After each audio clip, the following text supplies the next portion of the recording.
This is Hidden Killers with Tony Bruschi. Here now, Tony Bruschi. Were you surprised after a year? I mean, literally, he spent a year not speaking to Ruby, not speaking to any of his 6 children, and seemed to be okay with it. I mean, granted, he jumped at the opportunity of, oh my gosh, she's giving me an opportunity to get back in here, go pick him up at the police station. And then he gets to the police station. He can't quite grasp everything that's being told to him.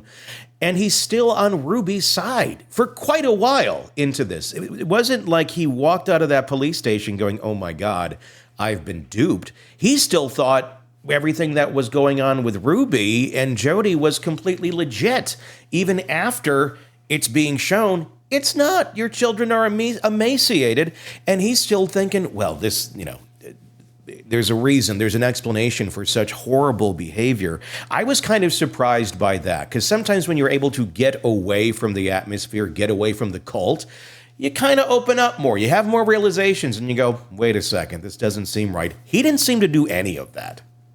No, he was living it his entire life. I mean, think about it. So he grew up with in a mindset of LDS, which is the church in their faith and their practices of what they do. Again, that's the healthy side of his life. And then you had the slow trickle. So he's got life reps of a way of thinking about clean, unclean, family, community, all these things. Ruby enters and still fits that. And so he's now addicted to her, but it's still that same group think. And so he's living in, this is where between Ruby and Jodi, the brainwashing takes effect. They take that same construct of the way life should be for everyone living inside the religion, and they start shifting and manipulating it. So again, can you imagine all, because I read so much history. Can you imagine about 500 years ago or a little bit more, where the first natives from different areas around the world first see, again, the most advanced thing they have is a canoe. And the next thing you have these big 3-masted ships sailing in. The mind screw that is like, they must be gods, because it blows their mind. They can't even figure out what it is. They thought they called those ships, the first time they saw sailing ships, cloud riders. They had no other way to explain it. And so what happened to Kevin when he's first time confronted in the police station, remember, he denied, even they offered to show him the pictures of the kids. He said, I won't see it. Yeah. Because he thought they were lying to him, because I'm trying to remember how long they'd been married. I don't know the exact time period, but his oldest kids were grown. Yeah, I believe it was close to 20 years. I don't have the exact number. So think about that. Think about that. So you grew up in a construct, and then for 20 years you were with one woman that you're addicted to, and then for the last probably, I think, 10 years, 8 years, I don't know exact time frame, where Jodi came in. You have that complete structure where you're isolated. This is what Jodi does: isolates you from any other input. Zero loving critics to balance the equation of crazy brain here. And so the first time you're confronted with something that is so out of your belief system, out of what you've seen and believed in the stories and lies we tell ourselves, because that's what we do as human beings. Robert Greene talks about it in Laws of Human Nature. We deny and shove away anything that invalidates our own self-opinion of who we are and our belief system. Yep. And so when he went into that police station for the first time, they were confronting him with, I don't know how old he was. I think he's coming up on 50. I don't know exactly. Late 40s. Yeah. Of a lifetime of an understanding of the world. And then for 20 years with his wife, of an understanding of what her behaviors are as a perfect mom. All of a sudden you're confronted with, she's abusing her kids. Yeah. And the fact that he wouldn't look at the pictures, that's an interesting point to me of, look, we have the evidence. I don't believe it's real. It's right here. Well, I won't look at it. Well, then how can you say it's not real? It's right here. You're refusing to look at it. Is that like just the kryptonite? Like you open that up, like, here, look at it. Like, is he going to melt if it's shown to him? His brain shut down. Yeah. Literally when you're watching that, and kind of like when they brought in Ruby to be interviewed as well, and she went silent. Yeah. What you're witnessing is brain freeze. Yeah. Literally the brain locked. When it's like a computer on overload, right? Like it's got the blue screen of death. yeah. You ask it to do something that it's not really ready to do, and it just locks. The brain locked up. It was so smashing against a belief system and understanding the way the world is, of the stories we tell ourselves for our own survival. Remember, we're always going to act in our own best interest in terms of our safety, security, and prosperity for our own point of view. And what he was all of a sudden confronted with was that for the last 20 years, you've been telling yourself a lie about what that was. Yeah.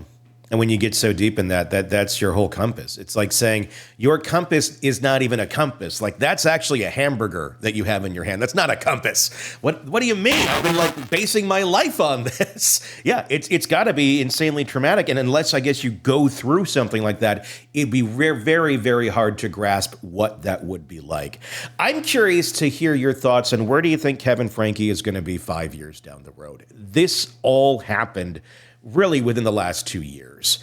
And anyone who's getting out of a cult, who's testified to what it was like, it takes years to kind of break away from that manipulation and to train their mind to think differently and work differently. I don't know where we're going to see Kevin in 5 years, because he seems to still have quite a love for Ruby. I know he said, I love her, but I wouldn't like bring her back into our home and all that right now, but you can tell it's still there. I this is just my opinion, but I still think he'd trade the kids for Ruby in a heartbeat if she said, I want to come back and be with you. I don't know.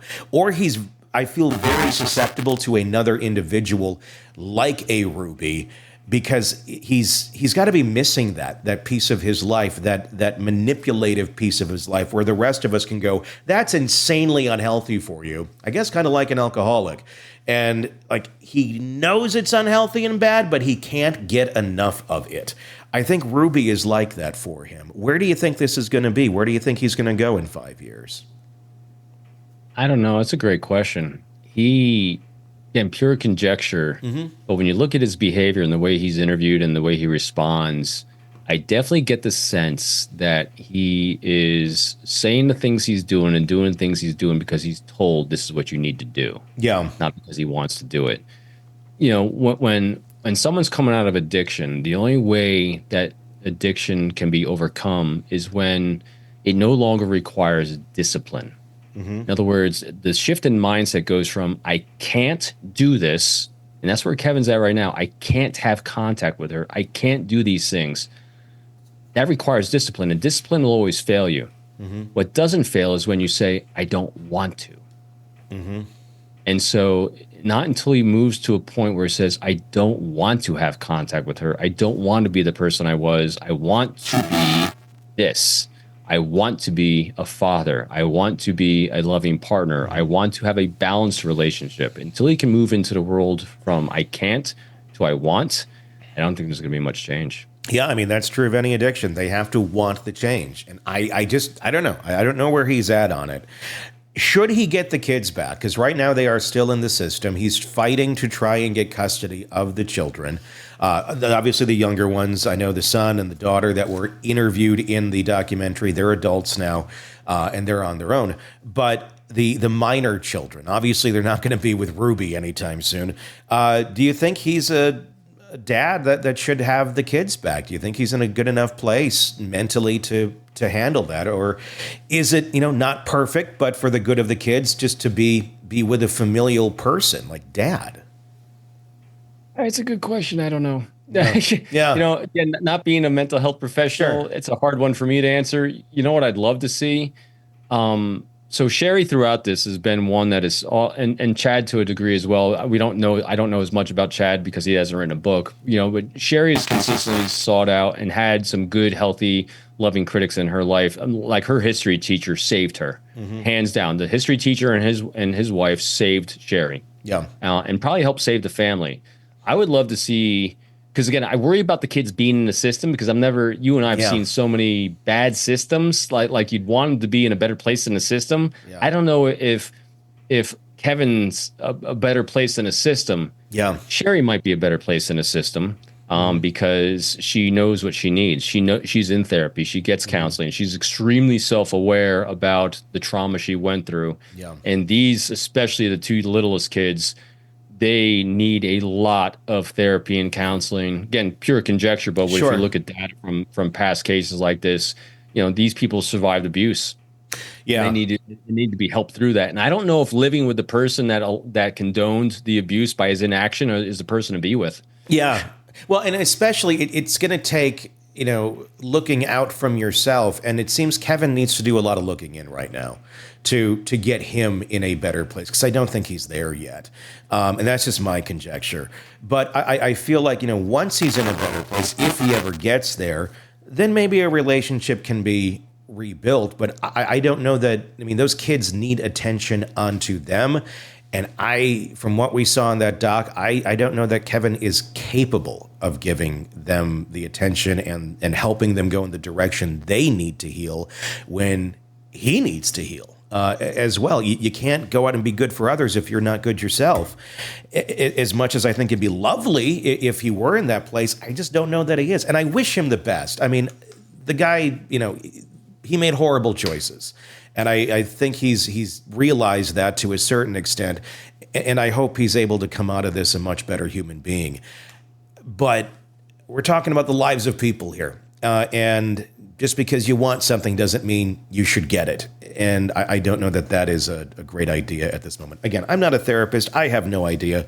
But it's all things you think about when they put themselves out there in the public. Yeah. And I know I got a couple of really, really good friends. That's why I'm always trying to caveat that I'm not a licensed clinician or professional, because I have friends that are. And I would hope that one of the good people in my life that I know that helped me with my behavioral team and everything else, I know what they would say in these situations. That is, they need to get professional help, and those are the people that need to make the decisions with them. Because without that, it's going to continue down the crazy path. But these people need professional help. There is no doubt. Craving non-stop true crime updates? Press subscribe now and get the latest cases, analysis, and expert commentary delivered straight to your feed. Only from the Hidden Killers podcast and True Crime Today.